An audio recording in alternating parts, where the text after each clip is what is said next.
ਸਤਿ ਸ਼੍ਰੀ ਅਕਾਲ। ਤੁਸੀਂ ਵੇਖ ਰਹੇ ਹੋ ਟੀਵੀ ਪੰਜਾਬ ਤੇ ਮੈਂ ਹਾਂ ਤੁਹਾਡੇ ਨਾਲ ਇੰਦਰਪ੍ਰੀਤ ਕੌਰ ਸੰਗੇੜਾ। ਖਬਰਾਂ ਦੇ ਇਸ ਬੁਲੇਟਿਨ ਵਿੱਚ ਤੁਹਾਡਾ ਸਵਾਗਤ ਹੈ। ਸਭ ਤੋਂ ਪਹਿਲਾਂ ਨਜ਼ਰ ਮਾਰਦੇ ਹਾਂ ਹੈਡਲਾਈਨਸ ਤੇ। ਭੇਤਭਰੀ ਹਾਲਤ ਵਿੱਚ ਪੰਜਾਬਣ ਦੀ ਮੌਤ, ਕੁਝ ਦਿਨਾਂ ਵਿੱਚ ਮਿਲਣੀ CPR। ਪੈਟਰੋਲ ਪੰਪ ਤੇ ਪੰਜਾਬਣ ਨੂੰ ਮਾਰੀ ਗੋਲੀ, ਗੈਸ ਸਟੇਸ਼ਨ ਤੇ ਕਰਦੀ ਸੀ ਕੰਮ। ਕੈਨੇਡਾ ਵਿੱਚ ਹਾਲਾਤ ਬੇਕਾਬੂ, ਟਰੂਡੋ ਨੂੰ ਵੀ ਹੋਈ ਚਿੰਤਾ। ਪੁਲਿਸ ਦੇ ਹੱਥ ਲੱਗੇ 62 ਹਥਿਆਰ, ਕਈ ਮਹੀਨਿਆਂ ਤੋਂ ਚੱਲ ਰਹੀ ਸੀ ਜਾਂਚ। ਕੈਨੇਡਾ ਦੇ ਇੱਕ ਹਿੱਸੇ ਤੋਂ ਅਜਿਹਾ ਮਾਮਲਾ ਸਾਹਮਣੇ ਆਇਆ ਜਿੱਥੇ ਪੰਜਾਬੀ ਮੂਲ ਦੀ ਅੰਤਰਰਾਸ਼ਟਰੀ ਵਿਦਿਆਰਥਣ ਦੀ ਭੇਤਭਰੀ ਹਾਲਤ ਵਿੱਚ ਮੌਤ ਹੋ ਗਈ। ਪੁਲਿਸ ਅਧਿਕਾਰੀਆਂ ਵੱਲੋਂ ਉਸ ਦੇ ਬਾਰੇ ਅਜੇ ਬਹੁਤੀ ਡਿਟੇਲ ਜਨਤਕ ਨਹੀਂ ਕੀਤੀ ਗਈ, ਪਰ ਇਹ ਜ਼ਰੂਰ ਸਪਸ਼ਟ ਕੀਤਾ ਗਿਆ ਕਿ ਅਗਲੇ ਕੁਝ ਦਿਨਾਂ ਅੰਦਰ ਹੀ ਉਸ ਨੂੰ PR ਮਿਲਣ ਵਾਲੀ ਸੀ। ਫਿਲਹਾਲ ਇਸ ਸੰਬੰਧੀ ਜਾਂਚ ਪੜਤਾਲ ਜਾਰੀ ਹੈ, ਜਿਸ ਤੋਂ ਬਾਅਦ ਅਗਲੀ ਅਪਡੇਟ ਜਾਰੀ ਕੀਤੀ ਜਾਵੇਗੀ। ਕੈਨੇਡਾ ਵਿੱਚ ਪੰਜਾਬੀ ਮੂਲ ਦੀ ਅੰਤਰਰਾਸ਼ਟਰੀ ਵਿਦਿਆਰਥਣ ਨਾਲ ਹਾਦਸਾ ਵਾਪਰਿਆ, ਜਿਸ ਦੀ ਭੇਤਭਰੀ ਹਾਲਤ ਵਿੱਚ ਮੌਤ ਹੋ ਗਈ ਹੈ। ਜੀ ਹਾਂ, ਕੈਨੇਡਾ ਤੋਂ ਇੱਕ ਅਜਿਹਾ ਮਾਮਲਾ ਸਾਹਮਣੇ ਆਇਆ ਜਿੱਥੇ ਸਟੂਡੈਂਟ ਵੀਜ਼ਾ ਦੇ ਉੱਪਰ ਭਾਰਤ ਤੋਂ ਇੱਕ ਲੜਕੀ ਇਸ਼ਨੀਤ ਕੌਰ ਗਈ ਸੀ, ਜਿਸ ਨਾਲ ਕੈਨੇਡਾ ਵਿੱਚ ਇੱਕ ਹਾਦਸਾ ਵਾਪਰਿਆ ਜਿੱਥੇ ਉਸ ਦੀ ਭੇਤਭਰੀ ਹਾਲਤ ਵਿੱਚ ਮੌਤ ਹੋਣ ਦੀ ਖਬਰ ਸਾਹਮਣੇ ਆਈ ਹੈ।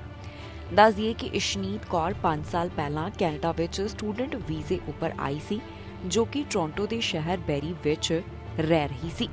ਇਸ ਪੰਜਾਬੀ ਮੂਲ ਦੀ ਵਿਦਿਆਰਥਣ ਵੱਲੋਂ ਹੁਣ ਕੈਨੇਡਾ ਵਿੱਚ ਵਰਕ ਪਰਮਿਟ ਵੀ ਹਾਸਲ ਕੀਤਾ ਗਿਆ। ਜਾਣਕਾਰੀ ਮੁਤਾਬਕ ਕੁਝ ਸਮੇਂ ਬਾਅਦ ਉਸ ਨੂੰ PR ਵੀ ਮਿਲਣ ਵਾਲੀ ਸੀ, ਪਰ ਉਸ ਤੋਂ ਪਹਿਲਾਂ ਹੀ ਇਸ ਲੜਕੀ ਦੀ ਜਾਨ ਚਲੀ ਗਈ। ਪੁਲਿਸ ਅਧਿਕਾਰੀਆਂ ਦੇ ਦੱਸਣ ਮੁਤਾਬਕ ਇਸ ਲੜਕੀ ਦੀ ਲਾਸ਼ ਕਾਰ ਦੀ ਡਰਾਈਵਰ ਸੀਟ ਤੋਂ ਮਿਲੀ ਹੈ। ਇਸ ਦੀ ਮੌਤ ਦੇ ਕਾਰਨ ਅਜੇ ਤੱਕ ਪਤਾ ਨਹੀਂ ਲੱਗ ਸਕੇ, ਜੋ ਕਿ ਪੁਲਿਸ ਅਧਿਕਾਰੀਆਂ ਵੱਲੋਂ ਪਤਾ ਲਗਾਉਣ ਦੀ ਕੋਸ਼ਿਸ਼ ਕੀਤੀ ਜਾ ਰਹੀ ਹੈ। ਇਹ ਮਾਮਲਾ ਸਾਹਮਣੇ ਆਉਣ ਤੋਂ ਬਾਅਦ ਪੰਜਾਬੀ ਭਾਈਚਾਰੇ ਦੇ ਵਿੱਚ ਵੀ ਸੋਗ ਦੀ ਲਹਿਰ ਦੇਖਣ ਨੂੰ ਮਿਲ ਰਹੀ ਹੈ। ਬ੍ਰੈਂਪਟਨ ਦੇ ਗੈਸ ਸਟੇਸ਼ਨ ਤੇ ਪੰਜਾਬਣ ਦੇ ਗੋਲੀਆਂ ਮਾਰ ਕੇ ਉਸ ਦਾ ਕਤਲ ਕਰ ਦਿੱਤਾ ਗਿਆ। ਜਾਣਕਾਰੀ ਮੁਤਾਬਕ ਇਹ ਪੰਜਾਬਣ ਇਸੇ ਪੈਟਰੋਲ ਪੰਪ ਦੇ ਉੱਪਰ ਕਰਮਚਾਰੀ ਦੇ ਤੌਰ ਤੇ ਉੱਪਰ ਕੰਮ ਕਰਦੀ ਸੀ, ਜਿਸ ਵੱਲੋਂ ਗੋਲੀਆਂ ਚਲਾਈਆਂ ਗਈਆਂ। ਉਸ ਬਾਰੇ ਅਜੇ ਬਹੁਤੀ ਡਿਟੇਲ ਜਨਤਕ ਨਹੀਂ ਕੀਤੀ ਗਈ। ਗੋਲੀਆਂ ਚਲਾਉਣ ਵਾਲੇ ਦੀ ਭਾਲ ਜਾਰੀ ਹੈ ਤੇ ਪੁਲਿਸ ਵੱਲੋਂ ਹੁਣ ਤੱਕ ਇਸ ਘਟਨਾ ਦੇ ਬਾਰੇ ਕੀ ਡਿਟੇਲ ਸਾਂਝੀ ਕੀਤੀ ਗਈ, ਤੁਹਾਨੂੰ ਇਸ ਖਬਰ ਵਿੱਚ ਦੱਸਾਂਗੇ। ਕੈਨੇਡਾ ਤੋਂ ਇੱਕ ਮੰਦਭਾਗੀ ਖਬਰ ਸਾਹਮਣੇ ਆਈ ਹੈ ਜਿੱਥੇ ਇੱਕ ਪੰਜਾਬਣ ਨੂੰ ਪੈਟਰੋਲ ਪੰਪ ਤੇ ਗੋਲੀ ਮਾਰ ਦਿੱਤੀ ਗਈ। ਇਹ ਘਟਨਾ ਕੈਨੇਡਾ ਦੇ ਬ੍ਰੈਂਪਟਨ ਨਾਲ ਜੁੜੀ ਹੋਈ ਹੈ, ਜਿੱਥੇ 21 ਸਾਲਾ ਔਰਤ ਨੂੰ ਪੈਟਰੋਲ ਪੰਪ ਦੇ ਉੱਪਰ ਕਈ ਗੋਲੀਆਂ ਮਾਰ ਕੇ ਕਤਲ ਕਰ ਦਿੱਤਾ ਗਿਆ। ਪੀਲ ਪੁਲਿਸ ਵੱਲੋਂ ਇਸ ਸਾਰੇ ਮਾਮਲੇ ਦੀ ਜਾਂਚ ਪੜਤਾਲ ਕੀਤੀ ਜਾ ਰਹੀ ਹੈ, ਜਿੱਥੇ ਉਹਨਾਂ ਦੱਸਿਆ ਕਿ ਇਹ ਮਾਮਲਾ 3 ਦਸੰਬਰ ਨੂੰ 10:40 ਦੇ ਕਰੀਬ ਕ੍ਰੈਡਿਟ ਵਿਊ ਰੋਡ ਅਤੇ ਬ੍ਰਿਟੇਨੀਆ ਰੋਡ ਵੈਸਟ ਦੇ ਉੱਪਰ ਜਿਹੜਾ ਪੈਟਰੋਲ ਪੰਪ ਸਥਿਤ ਹੈ ਉੱਥੋਂ ਸਾਹਮਣੇ ਆਇਆ। ਜਿਸ ਪੰਜਾਬਣ ਨੂੰ ਪੈਟਰੋਲ ਪੰਪ ਤੇ ਗੋਲੀ ਮਾਰ ਕੇ ਕਤਲ ਕੀਤਾ ਗਿਆ, ਉਹ ਗੈਸ ਸਟੇਸ਼ਨ ਦੇ ਉੱਪਰ ਹੀ ਕੰਮ ਕਰਦੀ ਸੀ। ਇਸ ਦਾ ਨਾਮ ਪਵਨਪ੍ਰੀਤ ਕੌਰ ਦੱਸਿਆ ਗਿਆ, ਜਿਸ ਨੂੰ ਕਈ ਗੋਲੀਆਂ ਮਾਰੀਆਂ ਗਈਆਂ। ਪੁਲਿਸ ਅਧਿਕਾਰੀਆਂ ਦਾ ਕਹਿਣਾ ਹੈ ਕਿ ਜਿਸ ਵੇਲੇ ਉਹ ਮੌਕੇ ਵਾਲੀ ਥਾਂ ਦੇ ਉੱਪਰ ਪਹੁੰਚੇ ਤਾਂ ਉਹਨਾਂ ਨੇ ਦੇਖਿਆ ਕਿ ਪਵਨਪ੍ਰੀਤ ਕੌਰ ਗੋਲੀਆਂ ਲੱਗਣ ਕਾਰਨ ਜ਼ਖਮੀ ਸੀ। ਉਸ ਦੀ ਜਾਨ ਬਚਾਉਣ ਦੀ ਕੋਸ਼ਿਸ਼ ਕੀਤੀ ਗਈ, ਪਰ ਉਸ ਨੂੰ ਨਹੀਂ ਬਚਾਇਆ ਜਾ ਸਕਿਆ। ਇਸ ਤੋਂ ਇਲਾਵਾ ਪਤਾ ਚੱਲਿਆ ਕਿ ਪੁਲਿਸ ਨੂੰ ਵਾਰਦਾਤ ਵਾਲੀ ਥਾਂ ਤੋਂ ਕੋਈ ਵੀ ਹਥਿਆਰ ਬਰਾਮਦ ਨਹੀਂ ਹੋਇਆ। ਪੁਲਿਸ ਅਧਿਕਾਰੀਆਂ ਵੱਲੋਂ ਅਜੇ ਸਸਪੈਕਟ ਦੀ ਵੀ ਭਾਲ ਕੀਤੀ ਜਾ ਰਹੀ ਹੈ। ਉਸ ਬਾਰੇ ਕੋਈ ਬਹੁਤੀ ਡਿਟੇਲ ਜਨਤਕ ਨਹੀਂ ਕੀਤੀ ਗਈ। ਆਫੀਸਰਸ ਦਾ ਕਹਿਣਾ ਹੈ ਕਿ ਜੇਕਰ ਕਿਸੇ ਨੂੰ ਵੀ ਇਸ ਬਾਰੇ ਕੋਈ ਜਾਣਕਾਰੀ ਹੋਵੇ ਜਾਂ ਫਿਰ ਕਿਸੇ ਕੋਲ ਕੋਈ ਡੈਸ਼ ਕੈਮ ਫੁਟੇਜ ਹੋਵੇ ਤਾਂ ਉਹਨਾਂ ਨਾਲ ਜ਼ਰੂਰ ਸੰਪਰਕ ਕਰਨ। ਇਸ ਤੋਂ ਇਲਾਵਾ ਉਹਨਾਂ ਨੇ ਸਪਸ਼ਟ ਕੀਤਾ ਕਿ ਇਸ ਵਾਰਦਾਤ ਦਾ ਆਮ ਲੋਕਾਂ ਨੂੰ ਕੋਈ ਵੀ ਖਤਰਾ ਨਹੀਂ ਹੈ। ਜ਼ਿਕਰਯੋਗ ਹੈ ਕਿ ਇਸ ਤੋਂ ਪਹਿਲਾਂ ਇੱਕ ਅਜਿਹਾ ਮਾਮਲਾ ਸਾਹਮਣੇ ਆਇਆ ਸੀ ਜਿੱਥੇ 18 ਸਾਲ ਦੇ ਸਿੱਖ ਨੌਜਵਾਨ ਨੂੰ ਪਾਰਕਿੰਗ ਲਾਟ ਦੇ ਵਿੱਚ ਕਤਲ ਕਰ ਦਿੱਤਾ ਗਿਆ। ਇਸ ਨੌਜਵਾਨ ਦਾ ਨਾਮ ਮਹਿਕਪ੍ਰੀਤ ਸੇਠੀ ਸੀ। ਕੈਨੇਡਾ ਵਿੱਚ ਹਾਲਾਤ ਬੇਕਾਬੂ ਹੁੰਦੇ ਹੋਏ ਦਿਖਾਈ ਦੇ ਰਹੇ ਨੇ, ਜਿਸ ਤੋਂ ਬਾਅਦ ਪ੍ਰਧਾਨ ਮੰਤਰੀ ਜਸਟਿਨ ਟਰੂਡੋ ਦੀ ਵੀ ਚਿੰਤਾ ਵੱਧ ਗਈ ਹੈ। ਪ੍ਰਧਾਨ ਮੰਤਰੀ ਵੱਲੋਂ ਚਿੰਤਾ ਦਾ ਪ੍ਰਗਟਾਵਾ ਕੀਤਾ ਗਿਆ ਕਿ ਕਿਸ ਤਰ੍ਹਾਂ ਬੱਚਿਆਂ ਵਿੱਚ ਸਾਹ ਦੀਆਂ ਬਿਮਾਰੀਆਂ ਵਧਦੀਆਂ ਹੀ ਜਾ ਰਹੀਆਂ ਨੇ। ਇਸ ਤਰ੍ਹਾਂ ਦੇ ਜੋ ਲਗਾਤਾਰ ਮਾਮਲੇ ਸਾਹਮਣੇ ਆ ਰਹੇ ਨੇ, ਉਸ ਤੋਂ ਬਾਅਦ ਪ੍ਰਧਾਨ ਮੰਤਰੀ ਜਸਟਿਨ ਟਰੂਡੋ ਇਸ ਸੰਬੰਧ ਵਿੱਚ ਬੋਲੇ। ਕੈਨੇਡਾ ਵਿੱਚ ਹਾਲਾਤ ਹੋ ਰਹੇ ਨੇ ਬੇਕਾਬੂ, ਸਾਹ ਦੀਆਂ ਬਿਮਾਰੀਆਂ ਨਾਲ ਬੱਚੇ ਹੋ ਰਹੇ ਨੇ ਬਿਮਾਰ। ਪ੍ਰਧਾਨ ਮੰਤਰੀ ਜਸਟਿਨ ਟਰੂਡੋ ਦਾ ਕਹਿਣਾ ਹੈ ਕਿ ਉਹ ਕੈਨੇਡਾ ਭਰ ਵਿੱਚ ਬੱਚਿਆਂ ਅਤੇ ਪਰਿਵਾਰਾਂ ਵੱਲੋਂ ਫੇਸ ਕੀਤੀਆਂ ਜਾ ਰਹੀਆਂ ਮੁਸ਼ਕਲਾਂ ਦੇ ਲਈ ਬਹੁਤ ਚਿੰਤਿਤ ਨੇ, ਕਿਉਂਕਿ ਬੱਚਿਆਂ ਵਿੱਚ ਸਾਹ ਦੀਆਂ ਬਿਮਾਰੀਆਂ ਦੇ ਕੇਸਿਸ ਦੇਸ਼ ਭਰ ਦੇ ਬੱਚਿਆਂ ਦੇ ਹਸਪਤਾਲਾਂ ਵਿੱਚ ਲਗਾਤਾਰ ਵੱਧ ਰਹੇ ਨੇ। ਓਨਟਾਰੀਓ ਦੇ ਕੁਝ ਹਿੱਸਿਆਂ ਵਿੱਚ ਕੰਡੀਸ਼ਨ ਇੰਨੀ ਗੰਭੀਰ ਹੋ ਗਈ ਕਿ ਰੈੱਡ ਕਰਾਸ ਪੂਰਬੀ ਓਨਟਾਰੀਓ ਦੇ ਚਿਲਡਰਨਸ ਹਸਪਤਾਲ ਦੀ ਮਦਦ ਲਈ ਅੱਗੇ ਆ ਰਿਹਾ ਹੈ। ਟਰੂਡੋ ਨੇ ਕਿਹਾ ਕਿ ਇੱਕ ਪਿਤਾ ਹੋਣ ਦੇ ਨਾਤੇ ਤੇ ਨਾਲੋਂ ਨਾਲ ਇੱਕ ਨੇਤਾ ਹੋਣ ਦੇ ਨਾਤੇ ਮੈਂ ਇਸ ਬਾਰੇ ਬਹੁਤ ਚਿੰਤਿਤ ਹਾਂ ਕਿ ਕੈਨੇਡੀਅਨਸ ਇਸ ਵਕਤ ਆਪਣੇ ਬੱਚਿਆਂ ਲਈ ਕੀ ਕੁਝ ਦੇਖ ਰਹੇ ਨੇ। ਪਰਿਵਾਰ ਅਸਲ ਵਿੱਚ ਇਸ ਗੱਲ ਲਈ ਵੀ ਚਿੰਤਿਤ ਨੇ ਕਿ ਕੀ ਉਹ ਆਪਣੇ ਬੱਚਿਆਂ ਨੂੰ ਹਸਪਤਾਲਾਂ ਵਿੱਚ ਲਿਜਾ ਸਕਣਗੇ ਜਾਂ ਨਹੀਂ। ਰਾਸ਼ਟਰਪਤੀ ਪੱਧਰ ਉੱਤੇ ਮੱਧ ਨਵੰਬਰ ਵਿੱਚ ਹੈਲਥ ਕੈਨੇਡਾ ਦੁਆਰਾ ਇਸ ਨੂੰ ਮਹਾਮਾਰੀ ਘੋਸ਼ਿਤ ਕੀਤੇ ਜਾਣ ਤੋਂ ਬਾਅਦ ਇਨਫਲੂਐਂਜ਼ਾ ਦੀ ਗਤੀਵਿਧੀ ਲਗਾਤਾਰ ਵੱਧਦੀ ਗਈ ਹੈ। ਇਹ ਪੁੱਛੇ ਜਾਣ ਤੋਂ ਬਾਅਦ ਕਿ ਓਟਵਾ ਇਹਨਾਂ ਸਾਹ ਦੀਆਂ ਬਿਮਾਰੀਆਂ ਦੇ ਫੈਲਣ ਨੂੰ ਹੌਲੀ ਕਰਨ ਦੇ ਲਈ ਕਿ ਫੈਡਰਲ ਮਾਸਕ ਆਦੇਸ਼ਾਂ ਨੂੰ ਦੁਬਾਰਾ ਲਾਗੂ ਕਰਨ ਦੇ ਲਈ ਤਿਆਰ ਹੋਵੇਗਾ, ਖਾਸ ਤੌਰ ਤੇ RSV ਜਿਸ ਦਾ ਕੋਈ ਵੀ ਟੀਕਾ ਨਹੀਂ ਹੈ, ਤਾਂ ਟਰੂਡੋ ਨੇ ਸਿਰਫ ਇਹੀ ਕਿਹਾ ਕਿ ਉਹ ਮਾਹਰਾਂ ਦੀ ਸਲਾਹ ਨੂੰ ਮੰਨਣਾ ਜਾਰੀ ਰੱਖੇਗਾ। ਪੁਲਿਸ ਅਧਿਕਾਰੀਆਂ ਨੂੰ ਹਥਿਆਰਾਂ ਸੰਬੰਧੀ ਵੱਡੀ ਸਫਲਤਾ ਮਿਲੀ ਹੈ, ਜਿੱਥੇ ਉਹਨਾਂ ਵੱਲੋਂ 62 ਹਥਿਆਰ ਬਰਾਮਦ ਕੀਤੇ ਗਏ। ਇਸ ਤੋਂ ਇਲਾਵਾ ਹੋਰ ਵੀ ਕਈ ਚੀਜ਼ਾਂ ਪੁਲਿਸ ਦੇ ਹੱਥ ਲੱਗੀਆਂ ਨੇ। ਪੁਲਿਸ ਅਧਿਕਾਰੀਆਂ ਦਾ ਕਹਿਣਾ ਹੈ ਕਿ ਕਾਫੀ ਸਮੇਂ ਤੋਂ ਉਹਨਾਂ ਵੱਲੋਂ ਇੱਕ ਪ੍ਰੋਜੈਕਟ ਚਲਾਇਆ ਜਾ ਰਿਹਾ ਸੀ, ਜਿਸ ਤਹਿਤ ਉਹਨਾਂ ਦੇ ਹੱਥ ਸਫਲਤਾ ਲੱਗੀ। ਹਥਿਆਰਾਂ ਦੇ ਸੰਬੰਧ ਵਿੱਚ ਪੁਲਿਸ ਨੂੰ ਵੱਡੀ ਸਫਲਤਾ ਮਿਲੀ ਹੈ, ਜਿੱਥੇ ਉਹਨਾਂ ਵੱਲੋਂ ਕਈ ਮਹੀਨਿਆਂ ਤੋਂ ਜੋ ਜਾਂਚ ਕੀਤੀ ਜਾ ਰਹੀ ਸੀ ਉਸ ਤਹਿਤ 62 ਹਥਿਆਰ ਬਰਾਮਦ ਕੀਤੇ ਗਏ। ਪੁਲਿਸ ਅਧਿਕਾਰੀਆਂ ਵੱਲੋਂ ਇਸ ਬਾਰੇ ਜਾਣਕਾਰੀ ਸਾਂਝੀ ਕਰਦਿਆਂ ਕਿਹਾ ਗਿਆ ਕਿ ਪ੍ਰੋਜੈਕਟ ਬਾਰਬੈਲ ਦੇ ਤਹਿਤ ਇਹ ਕਾਰਵਾਈ ਕੀਤੀ ਗਈ। ਇਸ ਪ੍ਰੋਜੈਕਟ ਦੀ ਸ਼ੁਰੂਆਤ ਸਾਲ 2021 ਦੌਰਾਨ ਕੀਤੀ ਗਈ, ਜਿਸ ਵਿੱਚ ਟੋਰਾਂਟੋ ਪੁਲਿਸ ਸਰਵਿਸ ਦੇ integrated gun and gang task force ਵੱਲੋਂ ਇਨਵੈਸਟੀਗੇਸ਼ਨ ਕੀਤੀ ਗਈ ਹੈ। ਅਧਿਕਾਰੀਆਂ ਵੱਲੋਂ ਜੋ ਸਰਚ ਵਾਰੰਟ ਐਗਜ਼ੀਕਿਊਟ ਕੀਤੇ ਗਏ ਉਸ ਤਹਿਤ 62 ਹਥਿਆਰ ਬਰਾਮਦ ਕੀਤੇ ਗਏ ਨੇ। ਇਸ ਤੋਂ ਇਲਾਵਾ ਹਥਿਆਰ ਦੀਆਂ ਹੋਰ ਚੀਜ਼ਾਂ ਵੀ ਉਹਨਾਂ ਦੇ ਹੱਥ ਲੱਗੀਆਂ। ਪੁਲਿਸ ਅਧਿਕਾਰੀਆਂ ਦਾ ਕਹਿਣਾ ਹੈ ਕਿ ਉਹਨਾਂ ਵੱਲੋਂ ਇਸ ਮਾਮਲੇ ਤਹਿਤ ਕਾਰਵਾਈ ਕਰਦਿਆਂ 2 ਜਾਣਿਆਂ ਨੂੰ ਹਿਰਾਸਤ ਵਿੱਚ ਲਿਆ ਗਿਆ। ਇਸ ਤੋਂ ਇਲਾਵਾ ਪ੍ਰੋਜੈਕਟ ਬਾਰਬੈਲ ਦੇ ਤਹਿਤ 260 ਚਾਰजेस ਵੀ ਲਗਾਏ ਗਏ ਨੇ। ਦੱਸਣਯੋਗ ਹੈ ਕਿ ਪੁਲਿਸ ਅਧਿਕਾਰੀਆਂ ਵੱਲੋਂ ਜਿਹੜੇ ਵਿਅਕਤੀ ਗ੍ਰਿਫਤਾਰ ਕੀਤੇ ਗਏ ਉਹਨਾਂ ਦੀ ਪਹਿਚਾਣ ਵੀ ਜਨਤਕ ਕੀਤੀ ਗਈ, ਜਿਨ੍ਹਾਂ ਵਿੱਚ ਇੱਕ ਦਾ ਨਾਮ 27 ਸਾਲਾ ਸਾਇਦ ਮੁਹੰਮਦ ਅਲੀ ਦੇ ਤੌਰ ਤੇ ਉੱਪਰ ਦੱਸਿਆ ਗਿਆ ਹੈ। ਇਸ ਤੋਂ ਇਲਾਵਾ ਹੋਰ ਕੀ ਅਪਡੇਟ ਜਾਰੀ ਕੀਤੀ ਗਈ ਹੈ, ਆਓ ਤੁਹਾਨੂੰ ਸੁਣਾਉਂਦੇ ਹਾਂ। To share the results of Project Barbell, a firearm trafficking investigation that has resulted in multiple arrests and, as you can see, the seizure of dozens of illegal firearms. In front of you today are 62 firearms, including 5 AR-15 semi-automatic rifles. 260 charges have been laid against 6 individuals, one of whom has now been identified as a suspect in a reckless shooting that occurred in a crowded bar in October of 2021. While we are here to show the public the results of a successful investigation, this is not a good news story. While it represents outstanding police work, we should all be disturbed by a gun seizure of this magnitude. Gun violence continues to be the most significant public safety concern for the people of Toronto. Why? Because our youth are dying over this issue. Shootings devastate families and erode the sense of security for entire communities.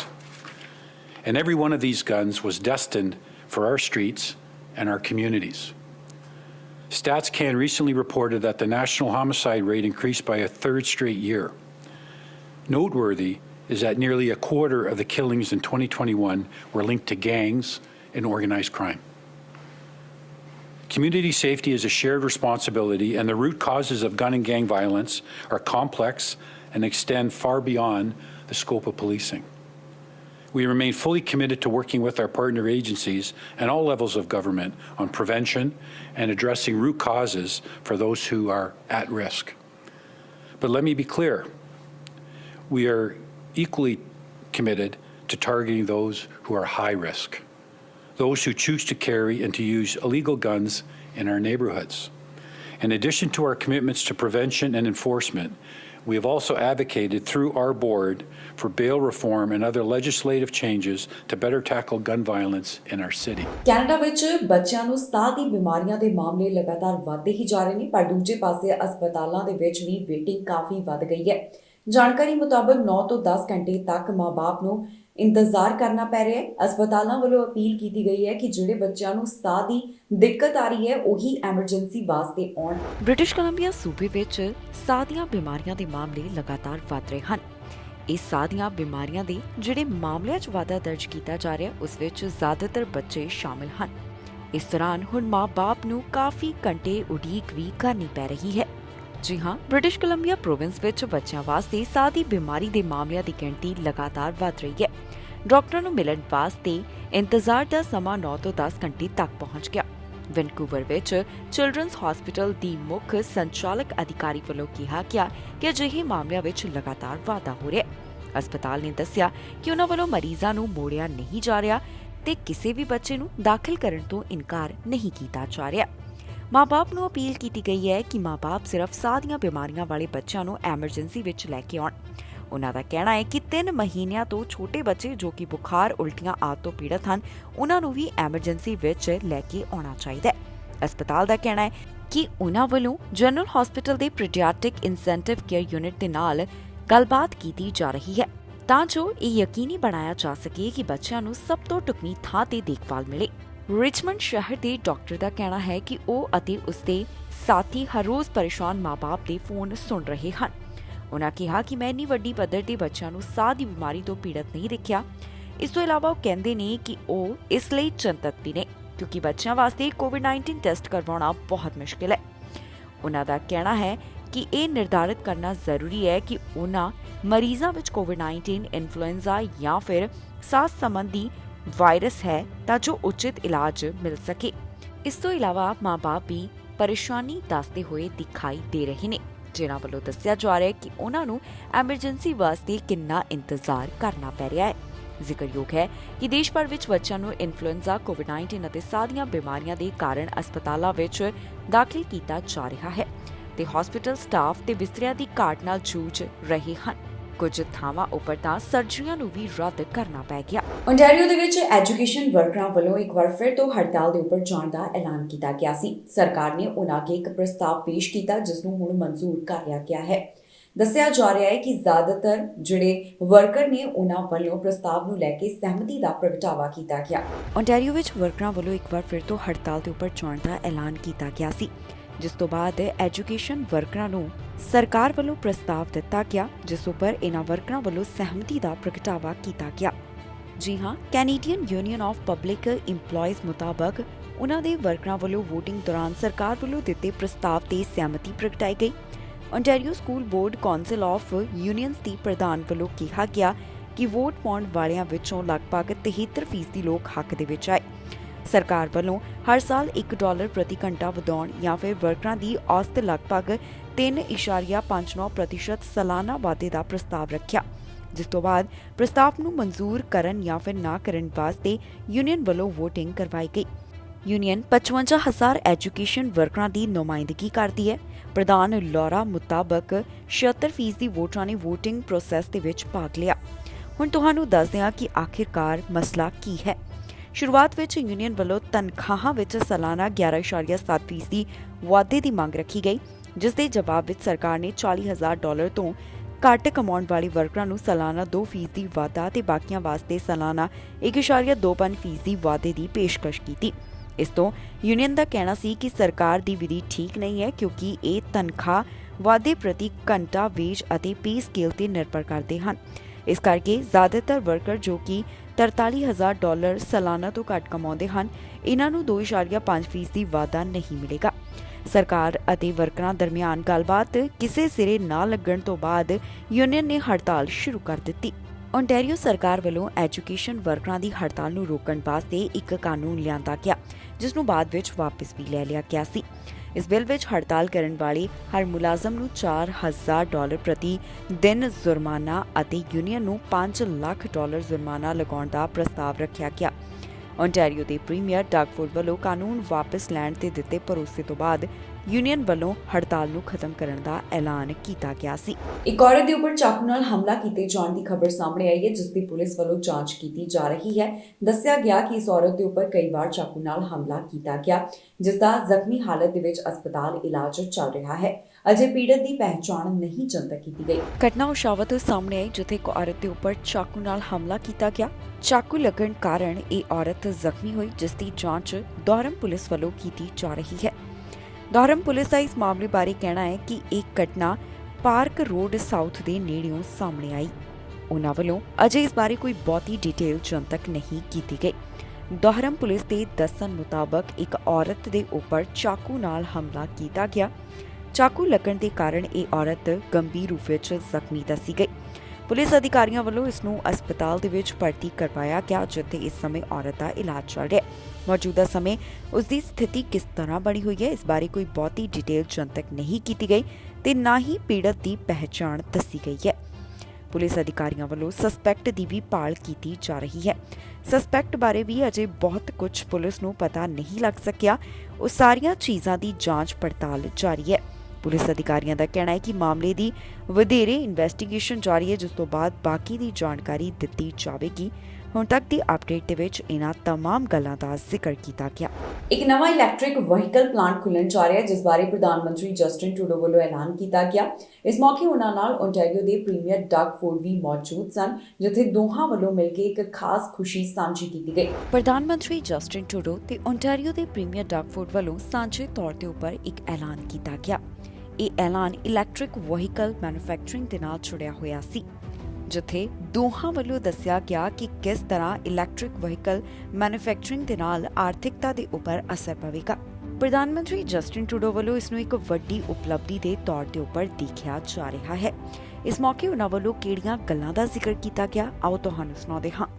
Today, as Mark pointed out, in record time, we're opening the first full-scale commercial electric vehicle plant in Canada. When we invested in GM's project, we knew we'd get results. Now, as the first BrightDrop electric vans come off the line, we get to see these results. And it's great to be here, Doug and Vic, but usually there's four of us for these announcements. Our friend François-Philippe Champagne, who worked incredibly hard as industry minister, if he were here, he'd be pointing out, Mark, the time of the text he sent you to get this rolling.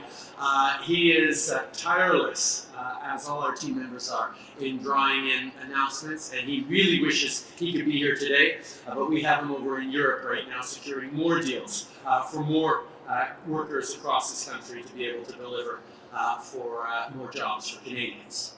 And of course, I want to thank the people at GM and Unifor and Premier Ford and his team for working together as partners to make this happen.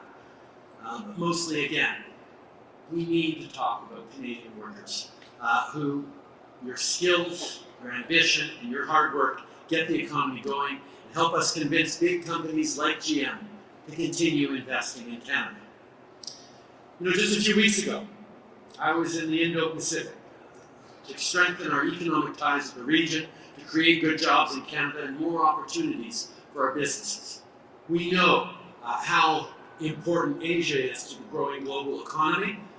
So during that G20 in Indonesia, I spoke to a room filled with business leaders to pitch them on what we're doing here in Canada, on why investing in Canada is exactly the right thing. So it's not just people who are as close as GM is, who sees up front all the potential that Canada has. People from around the world noticing what Canada has. Canada ਵਿੱਚ ਮਹਿੰਗਾਈ ਲਗਾਤਾਰ ਵਧਦੀ ਹੀ ਜਾ ਰਹੀ ਹੈ ਤੇ ਮੁੜ ਤੋਂ ਇਸ ਵਿੱਚ ਵਾਧਾ ਹੋਵੇਗਾ। ਜੀ ਹਾਂ, ਪਤਾ ਚੱਲਿਆ ਹੈ ਕਿ ਨਵੇਂ ਸਾਲ ਦੇ ਮੌਕੇ ਕੈਨੇਡਾ ਵਿੱਚ ਖਾਣ ਪੀਣ ਦੀਆਂ ਚੀਜ਼ਾਂ ਹੋਰ ਵੀ ਮਹਿੰਗੀਆਂ ਹੋਣ ਵਾਲੀਆਂ ਨੇ।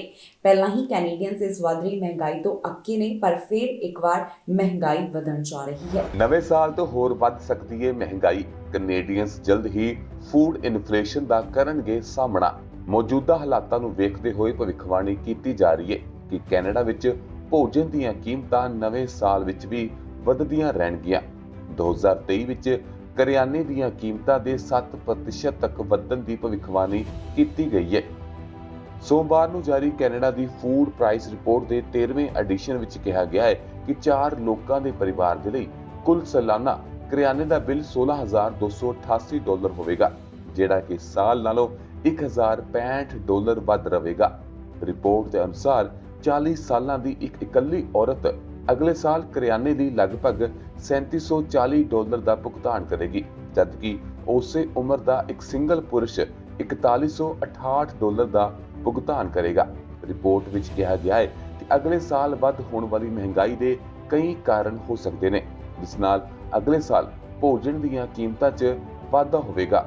ਇਹਨਾਂ ਕਾਰਨਾਂ ਵਿੱਚ climate change, geopolitical conflicts, rising energy cost ਅਤੇ ਕੋਵਿਡ-19 ਦੇ ਲੰਮੇ ਪ੍ਰਭਾਵ ਸ਼ਾਮਲ ਨੇ। ਮਹਾਰਾਣੀ ਐਲਿਜ਼ਾਬੈਥ ਨੂੰ ਸਨਮਾਨਿਤ ਕਰਨ ਸੰਬੰਧੀ ਹੁਣ ਕੈਨੇਡਾ ਵਿੱਚ ਨਵਾਂ ਸਿੱਕਾ ਤਿਆਰ ਕੀਤਾ ਜਾਵੇਗਾ। ਇਸ ਵਾਸਤੇ ਨਵੀਂ ਤਕਨੀਕ ਦੀ ਵਰਤੋਂ ਕੀਤੀ ਜਾ ਰਹੀ ਹੈ। ਕੈਨੇਡਾ ਤੋਂ ਇਸ ਬਾਰੇ ਜੋ ਹੁਣ ਤੱਕ ਡਿਟੇਲ ਸਾਹਮਣੇ ਆਈ, ਤੁਹਾਨੂੰ ਇਸ ਖਬਰ ਵਿੱਚ ਦੱਸਾਂਗੇ। ਮਹਾਰਾਣੀ ਐਲਿਜ਼ਾਬੈਥ II ਦੇ ਸਨਮਾਨ ਵਿੱਚ ਕੈਨੇਡਾ ਬਣਾ ਰਿਹਾ ਹੈ ਨਵਾਂ ਸਿੱਕਾ। ਇੱਕ ਨਵੀਂ ਕਿਸਮ ਦੀ ਟੈਕਨੋਲੋਜੀ ਹੋ ਰਹੀ ਹੈ ਯੂਜ਼। ਰਾਇਲ ਕੈਨੇਡੀਅਨ ਮਿੰਟ ਮਰਹੂਮ ਮਹਾਰਾਣੀ ਐਲਿਜ਼ਾਬੈਥ II ਦੇ ਸਨਮਾਨ ਦੇ ਲਈ ਇੱਕ ਨਵਾਂ $2 ਕੈਨੇਡੀਅਨ ਸਿੱਕਾ ਤਿਆਰ ਕਰ ਰਿਹਾ ਹੈ। ਟਕਸਾਲ ਦਾ ਕਹਿਣਾ ਹੈ ਕਿ ਸਿੱਕੇ ਵਿੱਚ ਨਵੀਂ ਟੈਕਨੋਲੋਜੀ ਦੀ ਵਰਤੋਂ ਕੀਤੀ ਜਾ ਰਹੀ ਹੈ, ਜਿਸ ਨੇ $2 ਦੇ ਸਿੱਕੇ ਨੂੰ ਇੱਕ ਬੋਲਡ ਨਵਾਂ ਰੂਪ ਦਿੱਤਾ ਹੈ। ਫਿਲਹਾਲ ਇਹ ਜਾਣਕਾਰੀ ਸਾਂਝੀ ਨਹੀਂ ਕੀਤੀ ਗਈ ਕਿ ਟੈਕਨੋਲੋਜੀ ਕਿਹੜੀ ਹੈ ਜਾਂ ਸਿੱਕਾ ਕਿਵੇਂ ਦਾ ਦਿਖਾਈ ਦੇਵੇਗਾ। ਦਸਤਾਵੇਜ਼ਾਂ ਦੇ ਅਨੁਸਾਰ ਇਹ ਸਿੱਕੇ ਦੇ ਅੰਦਰਲੇ ਹਿੱਸੇ ਉੱਤੇ ਉਸ ਦੀ ਮਹਾਰਾਣੀ ਐਲਿਜ਼ਾਬੈਥ II ਦਾ ਪੁਤਲਾ ਦਿਖਾਈ ਦੇਵੇਗਾ, ਜਿਵੇਂ ਕਿ ਕਲਾਕਾਰ ਸੁਜ਼ਾਨਾ ਬਲੰਟ ਦੁਆਰਾ ਦਿਖਾਇਆ ਗਿਆ ਹੈ। ਸਿੱਕੇ ਵਿੱਚ ਕਥਿਤ ਤੌਰ ਉੱਤੇ ਇੱਕ ਕਾਲਾ ਬਾਹਰੀ ਰਿੰਗ ਵੀ ਹੋਵੇਗਾ। ਕੌਂਸਲ ਦੇ ਆਦੇਸ਼ ਦੇ ਅਨੁਸਾਰ ਅੰਦਰੂਨੀ ਕੋਰ ਦੇ ਉਲਟ ਇੱਕ ਧਰੂਵੀ ਰਿੱਛ ਪਾਣੀ ਅਤੇ ਹੋਰ ਬਰਫ਼ ਦੇ ਫਲੋ ਨਾਲ ਘਿਰਿਆ ਇੱਕ ਬਰਫ਼ ਦੇ ਫਲੋ ਦੇ ਕਿਨਾਰੇ ਉੱਤੇ ਖੜਾ ਹੋਵੇਗਾ। ਵਿਨੀਪੈਗ ਅਤੇ ਓਟਾਵਾ ਵਿੱਚ 7 ਅਤੇ 8 ਦਸੰਬਰ ਨੂੰ ਟਕਸਾਲ ਦੇ ਬੁਟੀਕ ਵਿੱਚ ਇੱਕ ਜਨਤਕ ਸਿੱਕੇ ਦਾ ਆਦਾਨ ਪ੍ਰਦਾਨ ਕੀਤਾ ਜਾਵੇਗਾ। ਇਹ ਅਜੇ ਸਪਸ਼ਟ ਨਹੀਂ ਹੈ ਕਿੰਨੇ ਸਿੱਕੇ ਤਿਆਰ ਕੀਤੇ ਜਾਣਗੇ ਜਾਂ ਉਹ ਨਿਯਮਿਤ ਸਰਕੂਲੇਸ਼ਨ ਵਿੱਚ ਦਾਖਲ ਹੋਣਗੇ ਜਾਂ ਨਹੀਂ। ਮਹਾਰਾਣੀ ਐਲਿਜ਼ਾਬੈਥ II, ਜਿਸ ਦੀ ਮੌਤ 8 ਸਤੰਬਰ 2022 ਨੂੰ 96 ਸਾਲ ਦੀ ਉਮਰ ਵਿੱਚ ਹੋਈ, ਉਹ ਬ੍ਰਿਟਿਸ਼ ਇਤਿਹਾਸ ਵਿੱਚ ਸਭ ਤੋਂ ਲੰਮੇ ਸਮੇਂ ਤੱਕ ਰਾਜ ਕਰਨ ਵਾਲੀ ਰਾਣੀ ਸੀ, ਜਿਸ ਨੇ 70 ਸਾਲਾਂ ਤੋਂ ਵੱਧ ਸਮੇਂ ਤੱਕ ਰਾਜ ਕੀਤਾ। ਉਸ ਤੋਂ ਬਾਅਦ ਉਸ ਦੇ ਪੁੱਤਰ ਕਿੰਗ ਚਾਰਲਸ III ਨੂੰ ਉੱਤਰਾਧਿਕਾਰੀ ਬਣਾਇਆ ਗਿਆ ਹੈ। ਸਾਲ 2030 ਤੋਂ ਸਾਲ 2080 ਦੌਰਾਨ ਨੋਵਾ ਸਕੋਸ਼ੀਆ ਵਿੱਚ ਕਾਫੀ ਜ਼ਿਆਦਾ ਸਮੱਸਿਆ ਆਉਣ ਵਾਲੀ ਹੈ।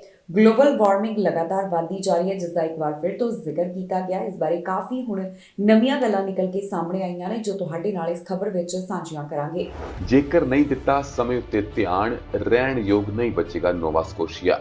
ਇੱਕ ਨਵੀਂ ਰਿਪੋਰਟ ਵਿੱਚ ਕਿਹਾ ਗਿਆ ਹੈ ਕਿ ਜੇਕਰ ਜਲਵਾਯੂ ਤਬਦੀਲੀ ਉੱਤੇ ਹੋਰ ਕਾਰਵਾਈ ਨਹੀਂ ਕੀਤੀ ਗਈ ਤਾਂ ਨੋਵਾ ਸਕੋਸ਼ੀਆ ਨੂੰ ਅਗਲੇ 80 ਸਾਲਾਂ ਵਿੱਚ ਵਧੇਰੇ ਵਾਰ ਤੇਜ਼ ਤੂਫਾਨਾਂ, ਸਮੁੰਦਰ ਦੇ ਵੱਧਦੇ ਪੱਧਰ, ਵਧੇਰੇ ਬਾਰਿਸ਼ ਅਤੇ ਉੱਚ ਤਾਪਮਾਨ ਦਾ ਸਾਹਮਣਾ ਕਰਨਾ ਪਵੇਗਾ।